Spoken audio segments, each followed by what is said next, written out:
Alright, the story that I just shared from the Sun newspaper, which I didn't like sharing because it's the Sun, but Roger Ibrahim Anderson is a convicted terrorist who's currently out on licence for being a terrorist. Okay? Now this is why it winds me up, because Roger is his name, he calls himself Ibrahim now, is a ginger jihadi. He's from my hometown of Luton. I grew up with the kid. He was a little trampy car thief, yeah? Converted to Islam in jail, took a load of steroids, stuck injections up his arse and started thinking he's a terrorist gangster. When the reality is he's a ginger coward convert, yeah? And he couldn't do his prison time. That's why he converted. That's the reality of it, yeah? And he walks around thinking he's... But he is under Bedfordshire probation. I went to jail in 2014 for mortgage fraud, for paper irregularities. No one lost a penny, okay, for bullshit. I went to jail. I come out, I had to deal with a lady called Sue Beaumont at Bedfordshire probation. I had all of these conditions to do with my politics for a mortgage fraud. I was recalled to prison. That's what winds me up. It pisses me off. I was recalled to prison where I was beaten again, yeah? But I was recalled to prison because someone wrote a tweet saying they were looking for me and they were going to rape my mother. They were in Luton. I replied saying, don't look for me, I'll meet you here. And I give them a location to meet me. I turned up to probation the next day and Sue Beaumont, the counter-terrorism lead, recalled me to prison. This newspaper story is about a convicted terrorist, like the one who went on a killing spree last week, a convicted terrorist who's been let out halfway through his sentence, who is then publishing pictures of prayer mats with machine guns on, saying, remember the Mujahideen, the Islamic jihadi fighters. Bedfordshire probation, why are you not recalling him to jail? Why is he not in prison? In fact, why is he fucking out in the first place? He's a terrorist. He's not just out, he's walking around my town. He's walking around my town whilst publishing pictures of machine guns on prayer mats, probably inciting more terrorism. Yet you pulled me in.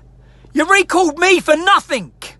The hypocrisy in the two levels are unbelievable. It's so frustrating. I read these stories and I just think, what? I couldn't even boo. I couldn't go to my mate's funeral because I had a condition not to be near anyone in the EDL. So I couldn't go to my mate's funeral, but this ginger jihadi terrorist can publish pictures of machine guns talking about holy war. Sue Beaumont, that was my probation officer's name, who recalled me. Sue Beaumont. What are you doing about Roger? Absolute joke of a system. A joke of a country. A country that allows jihadis. You know that man that went on a killing spree the other week? Okay? We're at war. He's fighting for the other side. When we're at war with the Nazis, would you let the prisoners of war out to walk around our streets to monitor them until they kill? No, you wouldn't. The political correctness and the weakness in our society now, in our leadership, the cowardice. These men have sworn allegiance to a foreign fight against us, to an ideology that wants war with every one of us. He didn't show any remorse. He got 8 years. He served 8 years for one of the biggest terror plots in our country's history. He'd come out of jail after 8 years. I've got mates in prison serving more than 8 years for fights or for drugs. What is going on? And then you let him out. They're in jail getting more radicalised. And then you let them out. You let them out to walk the streets and murder and kill us and target us. It's an absolute disgrace. The whole thing, I know I'm going to pop a blood vessel here. It just winds me up. I just think, how? How? And then, whilst I'm on a little rant, I'm going to go on another rant. I've seen all these people going on about my new documentary in Zionism. All the people shouting this, yeah? What do you do? What do you do for the cause? Other than sit behind your shitty little computer. What do you actually do? Other than poison nationalism. Other than make our job harder. What do you do? Because they're all saying, oh, look, millions of pounds in donations to make a documentary about Israel. It's not a documentary about Israel. I haven't had millions of pounds in donations. Where'd that come from? Okay. And why hasn't he made a documentary about grooming victims yet? I'll explain why, shall I?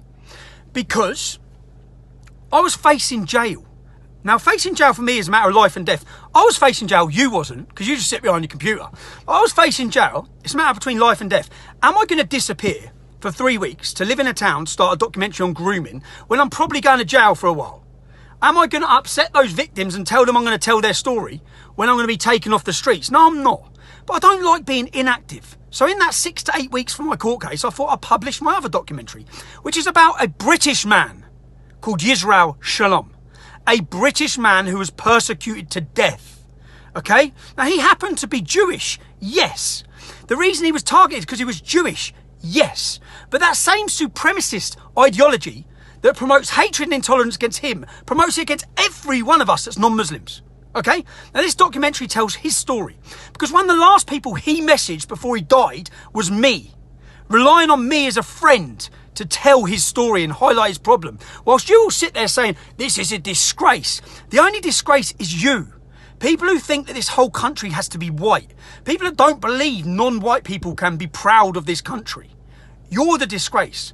And not just a disgrace, you're lazy bastards as well. Because all you do is sit behind your computer. So in the next 12 months, whilst you're moaning about me, in the next 12 months, I'm going to publish 4 blockbuster documentaries. Okay?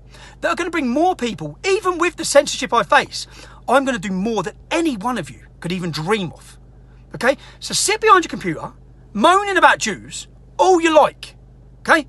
Because I'm going to crack on highlighting issues whilst you cowards sit there pressing Control, Alt and Delete. You absolute morons. Have a good day, everybody, yeah? Rant over. And another thing, I was trying to get this documentary out before Wednesday, before the election. It's going to be impossible. We can't get it edited quick enough. And I don't want to take any of the... It's going to be a powerful story. And I owe it to Yisrael, I owe it to his family, who have been working with us on this documentary now, to tell the story to its full potential. So I'm not going to rush it. It's going to be finished very soon. Have a good day, everyone. Apart from all you little shill Jew haters. Fucking wankers, man.